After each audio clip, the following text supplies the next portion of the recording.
मिस्र, मेसोपोटामिया और रोम, इन महान सभ्यताओं के बारे में तो हमने सुना ही है, पर आज ये कहाँ है? सिर्फ खंडहरों या म्यूजियम्स में, राइट? लेकिन प्राचीन भारत, ये एक ऐसा हैरत अंगेज अपवाद है जिसकी भव्यता आज भी जिंदा है, आज भी सांस ले रही है। तो सोर्स मटेरियल पर आधारित आज के इस कल्चरल एक्सप्लेनर में आप सभी का स्वागत है। आइए मिलकर इस प्राचीन सभ्यता की गहरी जड़ों को टटोलते हैं। हम देखेंगे कि कैसे ये सिर्फ धर्म तक सीमित नहीं थी, बल्कि एडवांस्ड आर्ट, मनमोहक संगीत और कमाल की इंजीनियरिंग का एक बेहतरीन कॉम्बिनेशन थी। तो इस सफर के लिए हमारा रोड मैप क्या होगा? मॉडर्न इंडियन आइडेंटिटी को समझने के लिए हम इन 4 मेन पिलर्स पर बात करेंगे। पहला, संस्कृति की नींव। दूसरा, प्राचीन कला की शानदार कृतियां। तीसरा, आर्किटेक्चर के चमत्कार। और चौथा, वो शाश्वत मूल्य और विरासत जिसने इस सबको जिंदा रखा है। चलिए शुरू करते हैं। शुरुआत करते हैं हमारे पहले पिलर से, संस्कृति की नींव, विविधता में एकता। चलिए इसमें थोड़ा गहराई से उतरते हैं। एक पल के लिए सोचिए, एक इतना विशाल भूभाग जहां ढेरों भाषाएं, अलग अलग पहनावा और न जाने कितनी परंपराएं थी, वो आखिर इतने वक्त तक एकजुट कैसे रहा? ये कोई बाहरी दबाव नहीं था, ये यूनिटी आई थी एक बहुत ही मजबूत फाउंडेशनल नॉलेज से। वेद, उपनिषद, रामायण, महाभारत और पुराणों जैसे प्राचीन ग्रंथों ने मिलकर एक बेसिक मॉरल फ्रेमवर्क तैयार किया। और इन सबको आगे बढ़ाने का काम किसने किया? गुरुकुल सिस्टम ने। गुरुकुल सिर्फ किताबें रटने की जगह बिल्कुल नहीं थी। ये प्रैक्टिकली जंगलों में, नेचर के बीच रहकर लाइफ स्किल सीखने का एक बेहतरीन जरिया था। इसी पूरे सिस्टम ने ज्ञान और नैतिकता की ऐसी मजबूत नींव रखी जिसने इतनी सारी डाइवर्सिटी को एक धागे में पिरोकर रखा। अब आते हैं अपने दूसरे पिलर पर, प्राचीन कला की उत्कृष्ट कृतियां, विजुअल और परफॉर्मिंग आर्ट्स। अब देखिए, इस प्राचीन सभ्यता ने अपनी बात सिर्फ फिलॉसफी तक लिमिटेड नहीं रखी। उन्होंने आर्ट के जरिए इस दुनिया को एक वाइब्रेंट रूप दिया। और इस एक्सप्रेशन को हम 2 मेन कैटेगरीज में देख सकते हैं। एक तरफ है हमारी विजुअल आर्ट्स। अजंता और एलोरा की गुफाओं की पेंटिंग्स को ही ले लीजिए। वहां जो रंग इस्तेमाल हुए वो खनिजों और वनस्पतियों को पीसकर बनाए गए थे। और पता है, वो हजारों साल बाद आज भी वैसे ही चमक रहे हैं। इनमें भगवान बुद्ध, उस वक्त के राजाओं और आम सामाजिक जीवन को बड़ी खूबसूरती से उकेरा गया है। दूसरी तरफ है परफॉर्मिंग आर्ट्स, जैसे भरतनाट्यम, कथक और उड़ीसी जैसे क्लासिकल डांसेस की रूट्स।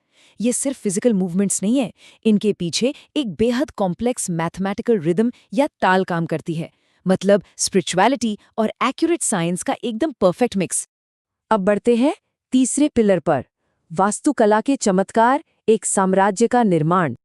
आइए देखते हैं कि ये वक्त के साथ कैसे बिल्ड होता है। प्राचीन भारत में स्ट्रक्चरल इंजीनियरिंग ने जो रफ्तार पकड़ी ना, वो सच में माइंड बॉगलिंग है। अगर हम वक्त में पीछे जाएं तो सिंधु घाटी सभ्यता से शुरुआत होती है।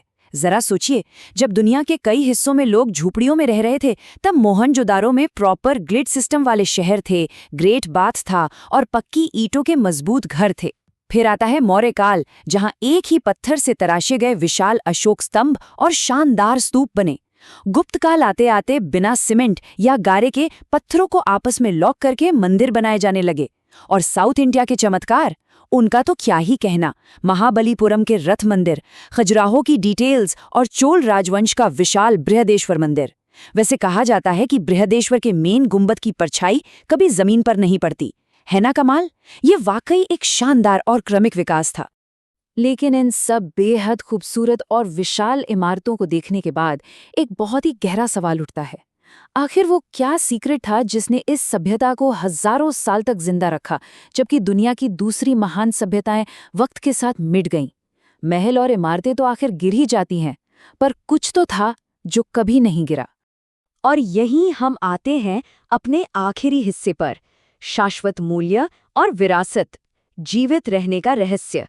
जब बड़ी बड़ी ईंटों की इमारतें और फिजिकल एम्पायर्स ढह गए, तब एक इनविजिबल फिलॉसफिकल फाउंडेशन ही वो असली ताकत थी जिसने इस कल्चर को कभी बिखरने नहीं दिया। इस सभ्यता की असली नींव ईंट या पत्थर नहीं, बल्कि इसके कोर वैल्यूज थे: सत्य, अहिंसा, धर्म, योग और आध्यात्मिकता। जैसे अगर हम धर्म की बात करें तो ये कोई रिजिड रूल बुक नहीं थी, बल्कि वक्त के साथ बदलने वाला एक फ्लेक्सिबल सेंस ऑफ ड्यूटी था। उसी तरह अहिंसा की भावना ने इस कल्चर को इंक्लूसिव बनाया। जो नए विचार बाहर से आए उन्हें भी अपनाया गया और घुलने मिलने दिया गया।